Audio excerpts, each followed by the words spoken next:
আসমান জমিন ও দিবা নিশির আবর্তনের ধ্যানে মগ্ন থেকে জ্ঞান অন্বেষণ। আল্লাহ তাআলা তার পবিত্র গ্রন্থে অসংখ্য স্থানে চিন্তা ভাবনা করে সত্য অনুসন্ধানের নির্দেশ দিয়েছেন।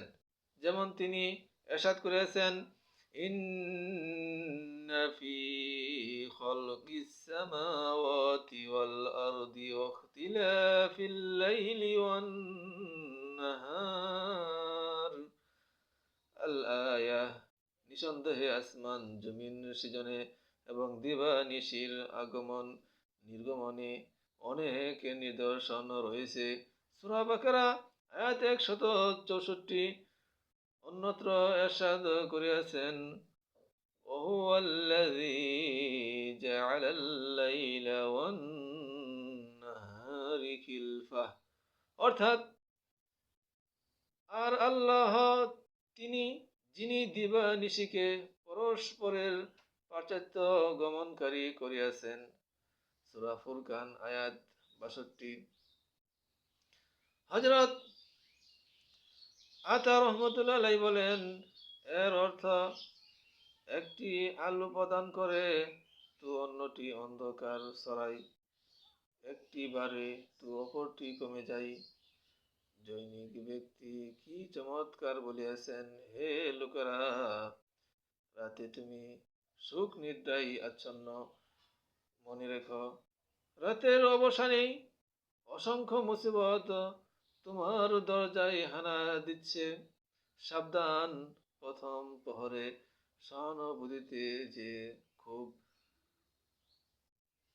বিভোর হয়ে পড়ো না, কেননা অনেক রাতের অবসানে ভোরের আগমনে আগুনও জ্বলে ওঠে।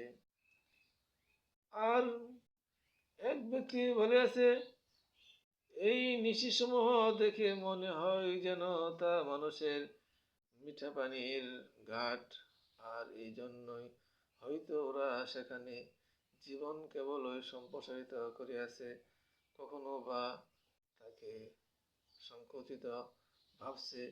দুঃখের রাত ওদের নিকট অতি লম্বা, আর সুখের নিদ্রাসমূহ অতি সংকীর্ণ। আল্লাহ পাক তার নির্দেশনাবলী সম্পর্কে যারা চিন্তা গবেষণা করে তাদের প্রশংসা করিয়াছেন, অর্থাৎ যারা দাঁড়িয়ে, বসে ও শুয়ে অবস্থায় আল্লাহকে স্মরণ করে এবং আকাশসমূহ ও পৃথিবীর সৃষ্টি সম্পর্কে চিন্তা ভাবনা করে,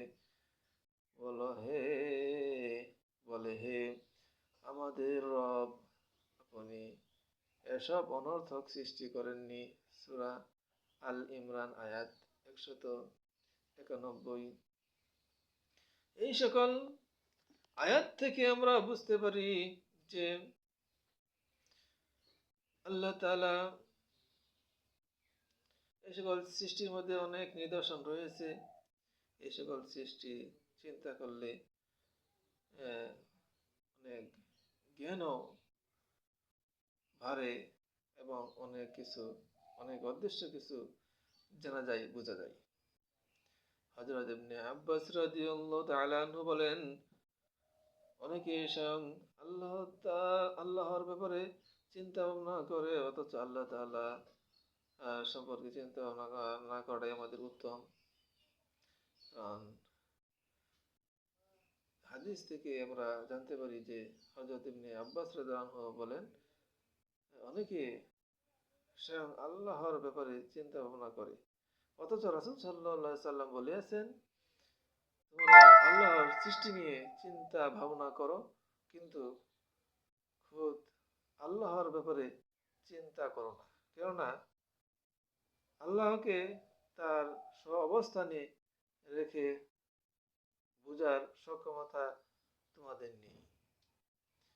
আল্লাহর অবস্থান থেকে যে অবস্থানে আছে, এই অবস্থানে রেখে তাকে বোঝার সক্ষমতা আমাদের নেই। সেজন্য আমরা এই বিষয়ে অনেক কথা বলে থাকি। আসলে আমাদের প্রত্যেকটি কাজ করতে হবে পবিত্র কোরআন সুন্নাহ অনুযায়ী। কোরআন সুন্নাহর বাইরে কোনো কাজ করা যাবে না।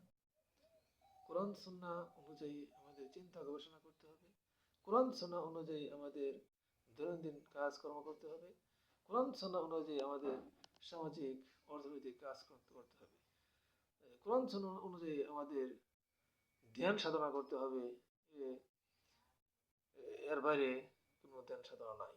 কোরআন সুন্নাহ অনুযায়ী যেসব ধ্যান সাধনা আছে এটি আমাদের জায়েজ হবে। আর যদি কোরআন সুন্নাহর বাইরে গিয়ে যে কোনো ধ্যান সাধনা করি তাহলে এটি আমাদের মুক্তি আনবে না, এটি ধ্বংস নিয়ে আসবে।